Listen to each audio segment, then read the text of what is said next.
All right, buckle up, everybody. We're going deep on Hoka running shoes today. Oh yeah, those are everywhere these days. Seriously, like I remember when they were this niche thing for like hardcore runners. Now I see them everywhere I go. It's wild, right? So we've got their spring 2022 and 2024 catalogs to look at, Okay. plus this really cool video that compares Hoka to another brand that's gotten super popular on running shoes. I've seen those around too. Yeah, it's like old man shoes suddenly became the cool thing again. Maybe comfort is finally getting its due. Right. That's kind of what we're going to try to figure out. Like, what is it about Hoka that's made them blow up like this? We're going to look at their tech, the materials they use, all the different shoes they make. Good. Yeah. And we'll definitely get into those comfort and popularity questions that the video brings up. It's as fascinating to see how Hoka came to be, Yeah, how did it all start? Well, it came from this idea of making downhill running easier. Oh, so they were trying to solve a problem they were having. Exactly. The founders, they wanted to protect their knees on those descents. So that's what led to the whole maximal cushioning thing, like super thick midsoles. Oh, so that's where the signature look comes from. Yep. But they still had to keep the shoes lightweight.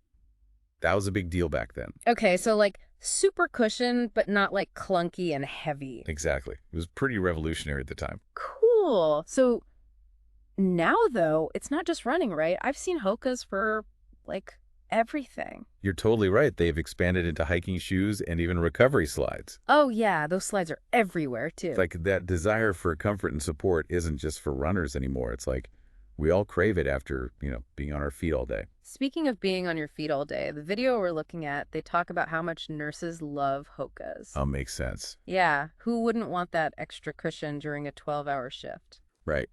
It's a great example of how Hoka's whole comfort thing, it just translates across different things you might do. Yeah. And it ties into their glide category, which is all about like smooth, comfy rides, going the distance.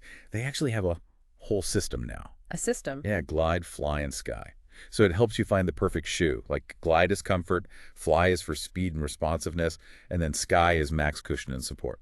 Oh, I like that. So like choosing your adventure, but for your feet. Exactly. Okay, so that makes it easier to choose instead of getting lost in all the technical stuff.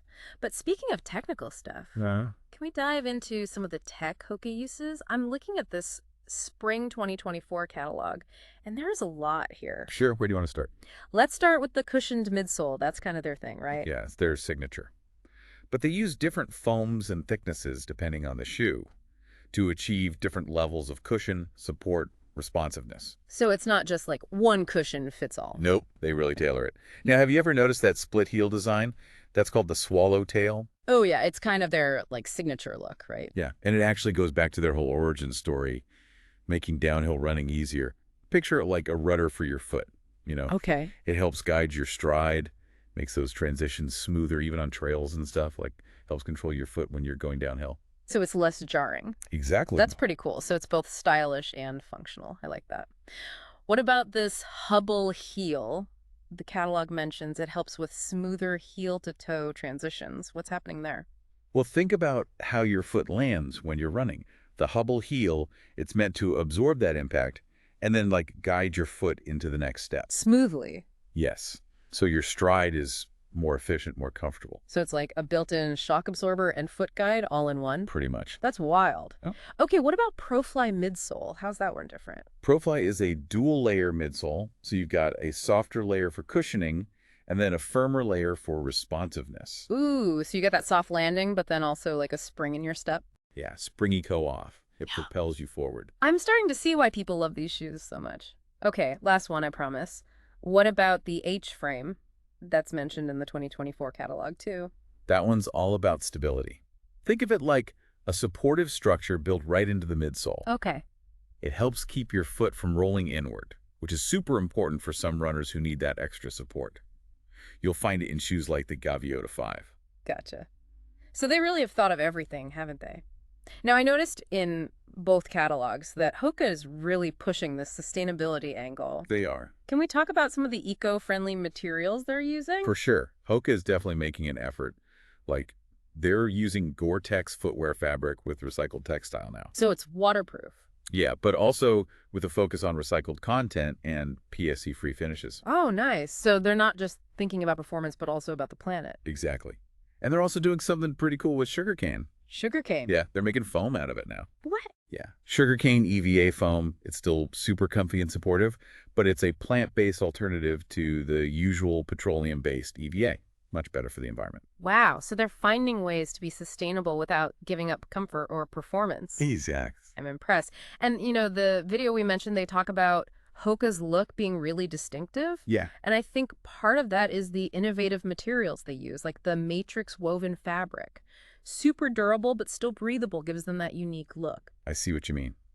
Okay, so are you ready to move on to the different types of shoes they offer? Yeah, let's talk about some of their product lines. All right, let's start with the Bondi. That one's known for its maximum cushioning, like ultimate plush ride for people who want to go the distance comfortably. Okay, so Bondi for max cushion. Got it. What about the Clifton? I feel like I hear that one a lot. The Clifton is like classic Hoka. Lightweight, versatile, good balance of cushion and responsiveness.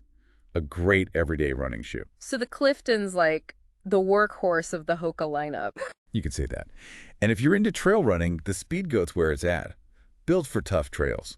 All about grip and durability. Okay, so road shoes, trail shoes. Do they make hiking boots too? They do. The Anacapa line is their hiking collection. Low and mid-cut options, all with Gore-Tex, super durable, and a big focus on sustainability. Recycled materials, sugarcane EVA, all that good stuff. Wow. Okay, and they have those recovery slides we talked about too, right? You got it. The Aura Slide and Flip. Perfect for after a workout or just chilling out. I bet those nurses love them. Right, so they have shoes for pretty much everything, huh? All right, let's circle back to this whole comfort question. That video comparing Hoka to On, they bring up this idea, are Hokas really more comfortable than your average running shoe? Yeah, that's the million-dollar question. Yeah. And the video's answer is, it's complicated. Uh-oh, I'm intrigued. Tell me more. What'd they find? Well, they said both Hokas and Allans. They feel different than typical running shoes. But comfort is subjective, right? What one person loves, someone else might hate. Totally. We all have different feet. So it Right. sounds like it's more about finding the right shoe for your foot, not like Hokas are the most comfy for everybody. Exactly. They offer a lot of variety to accommodate all those different needs, preferences, which is probably part of why they've gotten so popular. It's like they're not trying to sell just one type of comfort. They're trying to help people find the comfort that works for them. I think you're right on the money there. That's a smart approach. Makes me want to dig deeper. What else did you find interesting in the video? Well, there was one thing they said that really made me think. It was this whole idea that the popularity of Hoka and On-End too could be part of a bigger trend, like a cultural thing. Oh, interesting. Like what? Well, they called it the resurgence of old man shoes. Haha, I love that because it's so true, right? Suddenly, it's cool to wear comfy shoes, not just fashionable ones. Like, we're embracing shoes that a few years ago people would have thought were totally uncool. Yeah, like we've reached this tipping point where we're not willing to sacrifice comfort anymore. I think that's a good thing, though. It means we're putting our needs first, like our well-being, not just what society tells us we should wear. Definitely. And Hoka seems to have, tapped into that perfectly. Yeah, they're selling a feeling, Yeah. a feeling of comfort, support, freedom. Totally. It's a movement, almost. Speaking of their marketing, though, the video makes a point about branding that I thought was interesting. Oh, what's that? They ask, is this comfort craze genuine, or are we just buying into a trend? Like, are we drawn to Hokas because they're actually the best for us, or because everyone else is wearing them? Ooh, good question. It makes you think, right? Like, are we choosing what we genuinely like? Or what we think we should like? It's tricky. There's no easy answer. It's just something to be aware of, as we're bombarded with all these ads and stuff. For sure. All right, so we've covered a lot about Hoka, their origin story, the tech they use, all the different shoes they make, their sustainability efforts. But before we wrap up, what are your final thoughts? What stood out to you the most about Hoka? I think for me, it's how they've combined performance, comfort, and sustainability. They're not just making comfy shoes. They're making shoes that help you do your best while being mindful of the environment. I agree. It's like they've found that sweet spot where innovation and responsibility and style all come together. And they're not just for elite athletes. Exactly. They have shoes for everyone. Yeah, from casual walkers to people running ultra marathons. It's pretty incredible. They've created this super diverse product line to meet all those different needs and a really strong brand identity, Yeah. one that's all about community, inclusivity, and a love of movement. It's like more than just shoes. It's a lifestyle. Right. So what's the one thing you want our listeners to remember about Hoka? I want them to remember that comfort is not a compromise, it's essential. And finding the right shoes can make a world of difference. Absolutely. So, as we wrap up this deep dive into the world of Oka, we hope you learned something new today, and maybe you're feeling inspired to find your perfect pair of shoes. And until next time, keep exploring, keep moving, and keep those feet happy. Happy trails, everyone. So it really seems like this whole comfort thing, it's not just a fad. Yeah, it feels like a real shift, in how we think about shoes. Definitely. Like people are finally realizing you don't have to choose between comfort and performance or style even. And Hoka's been right there leading the way, kind of challenging how we used to think about athletic shoes. For sure. It's funny, like those big chunky midsoles, they used to be so different. Now you see them everywhere. It's almost a fashion statement. It shows how a brand can really change things up, right? Hoka didn't try to fit in. They just went for it with their unique look, and it worked. And they've backed it up with real innovation and that focus on sustainability we talked about. It's not just about looks. Exactly. They're always coming up with new things, like the cushioning systems or using more eco-friendly materials. They don't just sit back and relax. That's what keeps things interesting. They're always pushing the limits, making us rethink what a running shoe can even be. So as we're wrapping up our deep dive on Hoka, what really stood out to you? I'm really struck by how they've built this brand that feels both aspirational and accessible at the same time. That's a good way to put it. Like, they appeal to serious athletes, but also just regular people who want comfy shoes for their everyday life. They've created this sense of community, like you don't have to be a certain type of runner or even dress a certain way to be part of it. It's all about that love of moving and feeling good. I Exactly. think that's a really powerful message, like breaking down barriers and celebrating individuality. Whether you're running a marathon or running to the store, they want you to feel good doing it. Exactly. And I think that's a great takeaway for our listeners. What's that? Don't be afraid to put your own comfort first. Find shoes that make you feel good inside and out.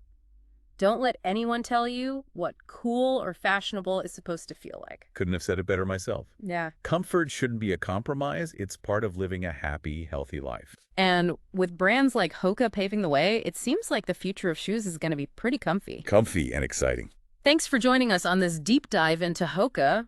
We hope you learned something new and you're feeling inspired to go find your perfect pair of shoes. And until next time, keep exploring, keep moving, and keep those feet happy. Happy trails, everyone.